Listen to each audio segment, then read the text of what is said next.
Today I thought I'd show you how I use the dies that I've already got to make cards, and keeping the budget in mind, because there are so many beautiful dies out there.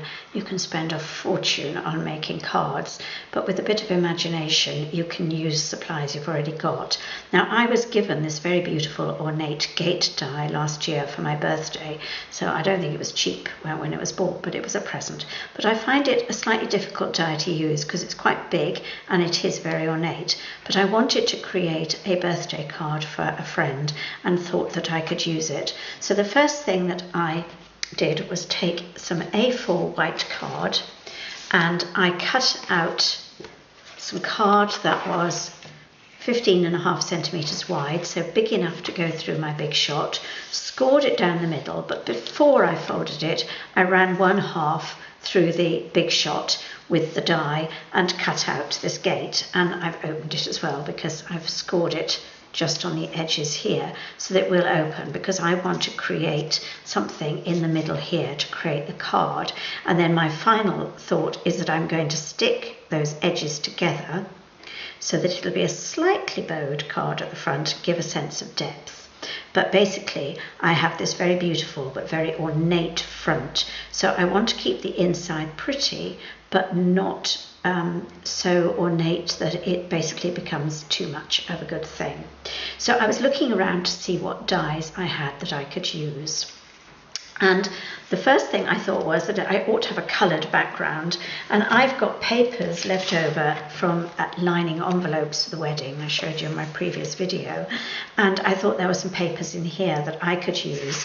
They're 6 inches square, 15 centimetres square, so they fit beautifully as a background in the card. A tiny bit of trimming is going to be needed at the end, but that's fine. So I thought that one, there's a whole range to choose from, and I thought that lots of patterns could be used, but that's the one that I chose.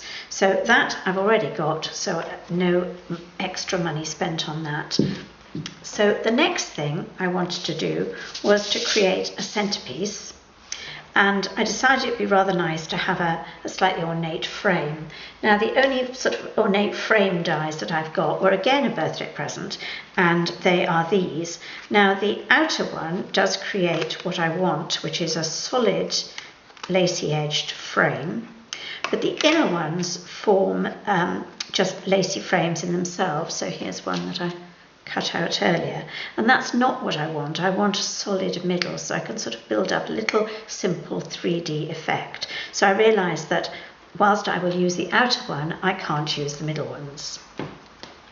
Now, obviously in an ideal world you would have stacked oval dies, nested dies, but I don't have any, so I was looking at the alternatives that I've got, and the alternatives that I've got are an unbranded set of circular dies like that, and these I decided would work very well. So I took some from the middle that would fit into the frame that I cut out from this. So the frame I cut out looks like that, and I'm going to take the paper out at this stage so that I can show you how I created my centerpiece, and I will stick it in place in the middle of the card. And then the next thing I did was I cut out 3 circles of the size that I wanted, and I will position them also in the middle of the card. And it's just to give a sort of slight 3D effect. Of course, I could always use little foam dots if I want to raise it up even more, but I think this will be sufficient. So I thought that looked rather nice. And then I thought, what do I need in the middle? And a flower obviously would work very well, but I actually thought I don't have any flower dies. But anyway, I bought a miscellany of foliage dies recently, and included in that was this die here, which I haven't used before. And whilst I don't want that whole effect, I thought the flower in the middle was a perfect size. So I cut out 2 of those because I thought I'd make the flower a bit thicker, but in fact I think 1 will be sufficient. And I can place that in the middle. And then I cut off the little foliagey arms, and actually they make a rather nice frame effect.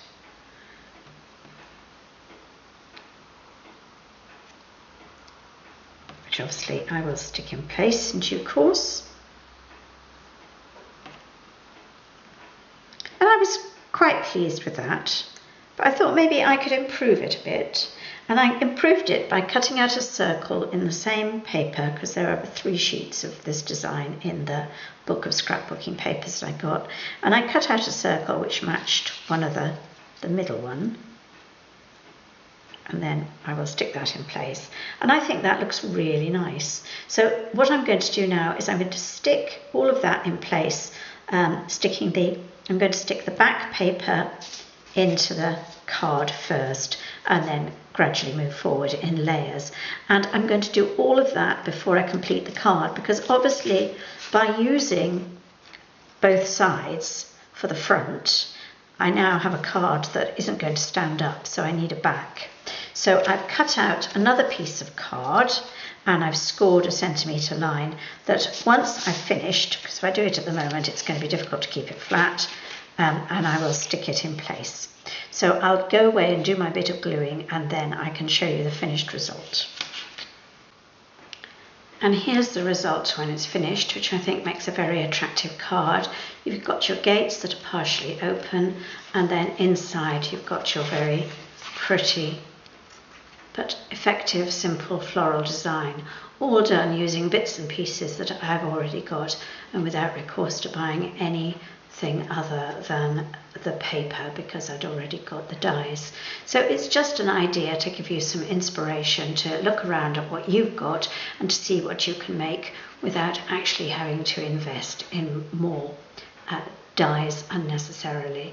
And with the back stack on, I've got a card that will stand up beautifully and that you can write your own message inside. And of course it folds completely flat for putting in an envelope, and if you wanted to you could always put a little bit of ribbon just to hold those gates together.